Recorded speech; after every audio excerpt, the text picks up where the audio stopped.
Je comprends vraiment pas, c'est des Suédoises qui veulent aller aux États-Unis, mais rester en Suède, c'est grave mieux.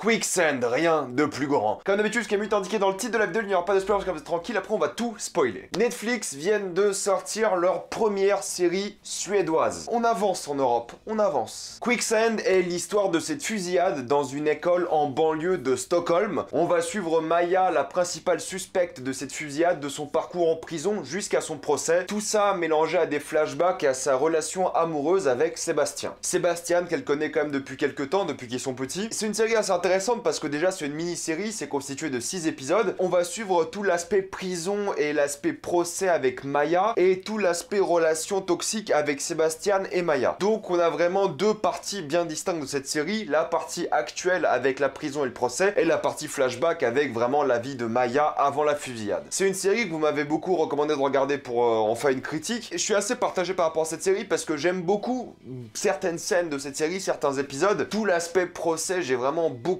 aimé, tout l'aspect flashback aussi, mais à un entre les deux, tout le moment où Maya passe son temps dans la prison, je trouvais assez peu exploité. Ça veut parler vraiment d'elle qui va commencer à perdre la tête, qui va être psychologiquement instable, qui va avoir peur de passer sa vie en prison, mais ça va jamais au bout des choses de ce point de vue-là, je trouve ça un peu dommage. Mais c'est vrai que toute la partie flashback où on voit sa vie avant, la vie avec son école, avec Sébastien est très réussie, et ça met vraiment en valeur sa relation toxique, à quel point Sébastien était important pour elle, et en même temps extrêmement dangereux pour elle. Et de l'autre côté, le procès, c'est que les 2 derniers épisodes sur les 6, et c'est vraiment les meilleurs épisodes de la série, parce que c'est là qu'il y a le plus d'action, c'est là qu'il se passe le plus de choses, c'est là qu'il y a le plus de révélations, c'est là que vraiment t'arrives au bout des choses. Donc je trouve déjà que la narration de la série est à moitié réussie, parce que à mes yeux les passages en prison, je les ai trouvés assez chiants, ils auraient pu être mieux développés, juste en jouant la case vraiment psychologique un peu plus à fond. Là, Maya est impactée par son séjour en prison, mais beaucoup moins qu'elle n'aurait pu réellement être dans cette série. Le procès, j'en parlais dans la partie spoiler, mais tout ce qui se passe dans son école avant, dans sa famille, dans ses amis, c'est assez intéressant et à double tranchant. C'est-à-dire que j'ai un gros problème avec cette série, dans le sens où il y a des personnages que je trouve bien écrits, mais au fait, j'arrive pas à m'y attacher. C'est-à-dire que chaque personnage est vraiment développé, je peux vous dire ce qu'il aime, qui il est, c'est quoi ses rêves, ses motivations, ils ont tous de la personnalité, mais de l'autre côté, leur personnalité, je la trouve extrêmement détestable pour quasiment tout le monde. Il y a juste Amanda, que je trouve adorable, qui est super gentille avec tout le monde, qui est vraiment la fille parfaite, super pote, y a rien à dire, la meilleure copine, elle est vraiment géniale, mais c'est ça qui est problématique, c'est qu'elle est trop géniale pour la série, parce que de l'autre côté, même les personnages qui sont censés être attachants, qui sont censés représenter vraiment ce que la série vous demande d'aimer, comme Samir, qui est un réfugié, ou en tout cas un immigré, qui lui est censé être attachant, qui lui est censé être un personnage important, et on est censé s'identifier à lui. Alors Samir, je l'ai trouvé extrêmement détestable. Et c'est dommage parce que t'as vraiment une sorte de message politique sur les réfugiés, sur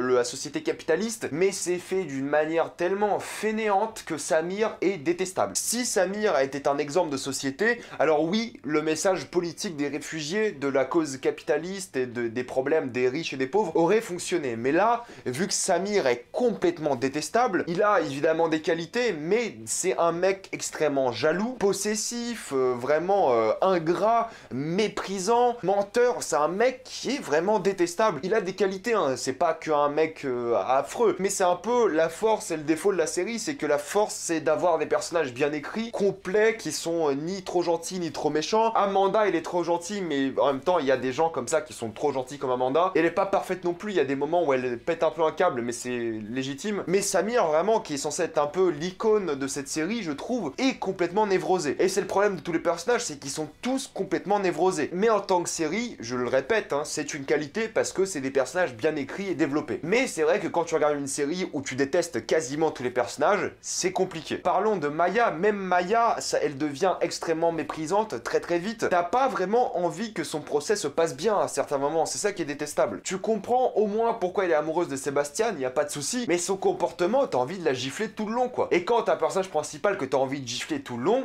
c'est problématique. Pareil pour Sébastien, alors lui, bon, c'est la pire des ordures, c'est évident, mais ce qui me dérange avec Sébastien, c'est son rapport à son père par exemple, c'est que Sébastien, c'est un fils de riche qui a tout ce qu'il veut quand il veut, et c'est quand même la plus grosse des merdes. C'est vraiment une ordure de A à Z, il est détestable parce qu'il est méchant avec tout le monde, c'est un junkie, il aime vraiment personne, il pense qu'à sa gueule, il est vraiment détestable. Mais c'est le but, on est censé détester Sébastien dans la série, c'est vraiment la volonté de la série. Mais là où la série, à mes yeux, échoue un peu, c'est qu'on est censé détester son père, Kales, je crois, ou Kaels, je sais pas, c'est un nom suédois, je suis pas à l'aise. Mais au fait, son père, il a tout fait pour Sébastien et il est vraiment respectable. C'est un mec qui ne respecte pas énormément son fils, mais d'un point de vue rationnel, il a tout fait pour lui, il s'est donné à fond, il n'y a pas grand chose qui te fait détester son père. Tous les problèmes qu'a son père, c'est à cause de Sébastien. C'est là que la série me perd un peu, c'est que oui, les personnages sont bien écrits, sont bien développés, ils ont de la personnalité, mais de l'autre côté, quand j'aime pas 3/4 des personnages, c'est légèrement compliqué d'apprécier la série. C'est à mes yeux le plus gros défaut de la série, c'est vraiment à quel point les personnages sont inégaux dans cette série, que ce soit dans l'appréciation, dans l'écriture, où vraiment tu sais pas qui aimer, tu sais pas qui détester, et c'est peut-être une force à la série, mais c'est vrai que quand moi j'ai une série où j'aime pas les personnages, pour moi c'est compliqué de regarder. Mais au moins ça a l'avantage d'être une série qui n'est pas noire ou blanche, qui a vraiment des nuances, où tous les personnages ont des raisons d'exister, et juste pour ça, il faut la féliciter, parce qu'au moins c'est bien écrit. L'editing aussi, je trouve que c'est une énorme force de la série, surtout les passages de flashback au temps actuel, les transitions sont vraiment réussies, et ça donne une narration plutôt correcte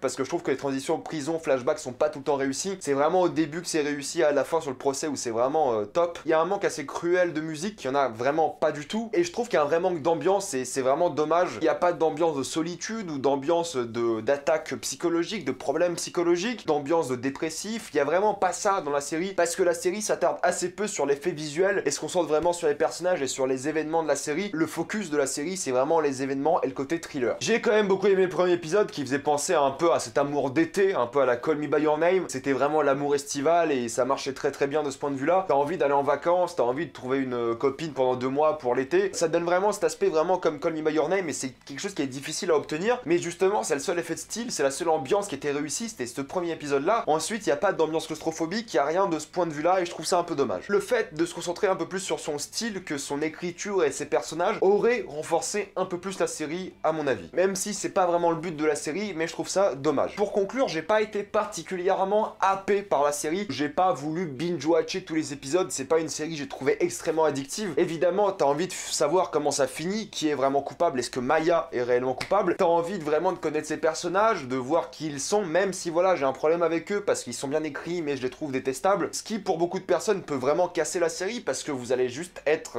on va dire, frustré devant votre épisode, parce que quand tu n'aimes pas un personnage qui prend de mauvaises décisions, déjà que tu l'aimes pas, s'il prend des mauvaises décisions, ça n'aide pas spécialement ton appréciation de la série. Et la série n'a pas réellement réussi à me surprendre, ni émotionnellement, ni narrativement. J'ai jamais réellement été surpris, j'ai jamais réellement été choqué, et je trouve que pour un thriller, elle aurait dû être beaucoup plus surprenante, et elle aurait dû vraiment me mettre des baffes narratives et être vraiment sur le cul. Je l'ai pas été, la fin était à mes yeux extrêmement prévisible, même si les épisodes étaient vraiment bien faits, les personnages étaient bien écrits, ça manquait de conviction, ça manquait peut-être de surprise, mais en tout cas, je féliciterai quand même le travail des acteurs qui ont tous été top. Pour certains, c'est leur premier rôle et ils sont vraiment très bons. J'ai hâte quand même de les revoir dans d'autres productions peut-être suédoises ou même internationales, ils le méritent. Maya a été très bonne durant toute la série, pareil pour Sébastien, j'ai hâte de les revoir dans d'autres séries. Je vous conseille quand même Quicksand si vous aimez les thrillers un peu tranquilles, sans vraiment grosse révélation. Ça se finit assez vite et faut pas spécialement avoir le cœur accroché, ce qui peut être un défaut, mais si vous voulez juste regarder un thriller sympathique, Quicksand, ça peut être fait pour vous. Pour moi, c'était pas vraiment une énorme claque, contrairement à beaucoup d'entre vous, je sais que vous aviez été beaucoup à me la demander cette série. Je l'ai faite, c'était mon avis, ça se regarde très aisément. Avant de passer en spoiler, pensez à vous abonner à la chaîne pour plus de vidéos, mettez un j'aime, ça aide beaucoup la chaîne. Si vous aimez la chaîne, pensez à soutenir gratuitement grâce au lien dans la description et dans le commentaire épinglé, vous regardez une petite pub et moi ça me fait un peu d'argent. Suivez-moi sur Instagram pour des critiques exclusives, suivez-moi sur Twitter pour toutes les news et on spoil.